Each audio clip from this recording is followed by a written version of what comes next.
Dunia mengira pasukan militer Iran sudah lumpuh. Usai perang 12 harinya dengan Israel, Juni 2025 lalu, Teheran diprediksi butuh waktu bertahun-tahun untuk pulih dari kehancuran aset persenjataan mereka.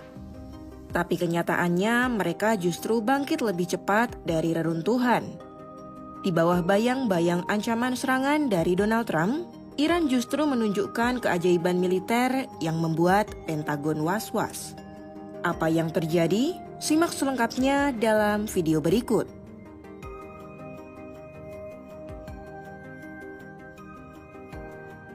Iran punya stok gudang senjata yang tidak bisa dengan mudah diremehkan. Laporan dari Wall Street Journal menyebut, Iran diperkirakan masih menyimpan sekitar 2.000 rudal balistik jarak menengah yang sanggup menjangkau jantung Israel sekalipun.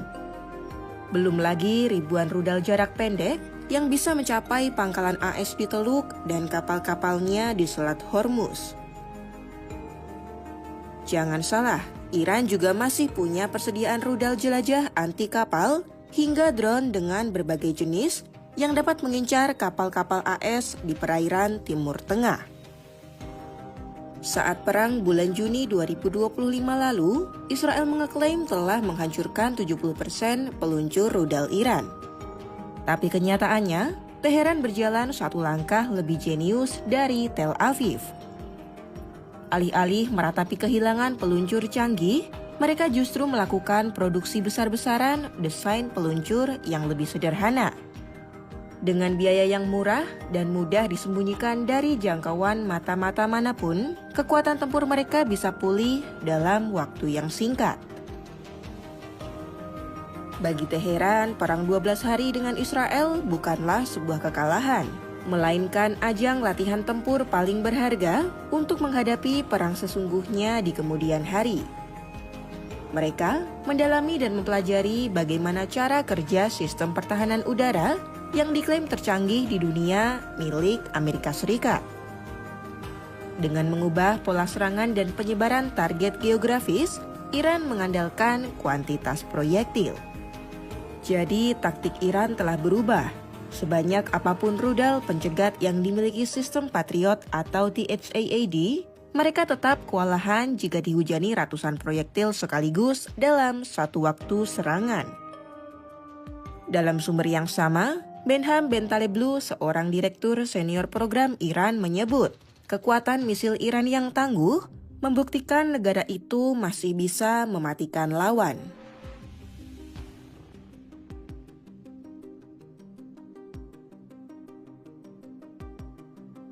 Situasi di kawasan semakin memanas setelah Trump mengerahkan kapal induk USS Abraham Lincoln dan puluhan jet ke posisi tempur. Trump mengirim pesan jelas, satu langkah yang salah dari Teheran akan melayangkan pukulan telak dari AS. Serangan kemungkinan akan mendarat di tanah Iran karena armada AS sudah melakukan pengepungan parsial di kawasan itu.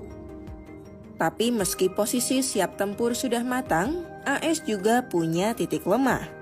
Sekitar 30.000 hingga 40.000 tentaranya yang tersebar di berbagai fasilitas militer di Timur Tengah bisa jadi target sasaran empuk Iran.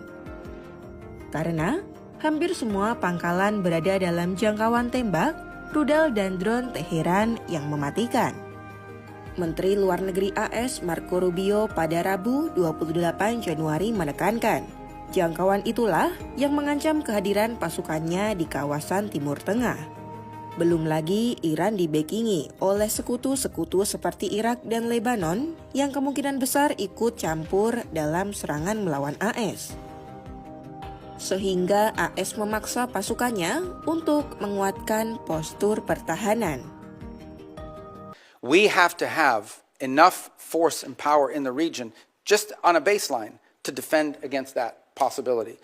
That at some point, as a result of something, the Iranian regime decides to strike at our true presence in the region. The president always reserves the preemptive defensive option. In essence, if we have indications that in fact they're going to attack our troops in the region, to defend our personnel in the region.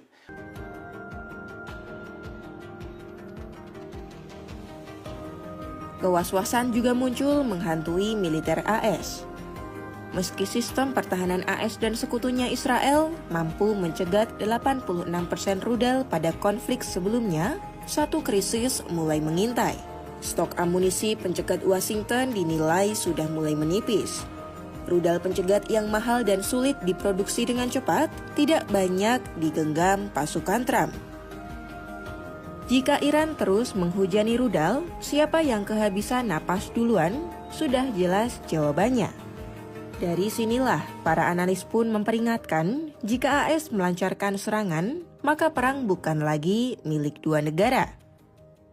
Konflik regional ini bisa meledak menjadi perang global yang luas, melibatkan sekutu-sekutu Iran seperti Irak, Hizbullah, hingga Houthi di Yaman. Iran mungkin dalam kondisi lemah secara ekonomi dan politik dalam negerinya. Namun kebangkitan militer Iran jadi sebuah keajaiban yang mungkin tak disangka oleh dunia. Ribuan rudalnya yang jadi tantangan bagi pertahanan militer AS tak bisa dipandang sebelah mata. Apakah sistem pertahanan AS mampu menahan gempuran hujan rudal Iran?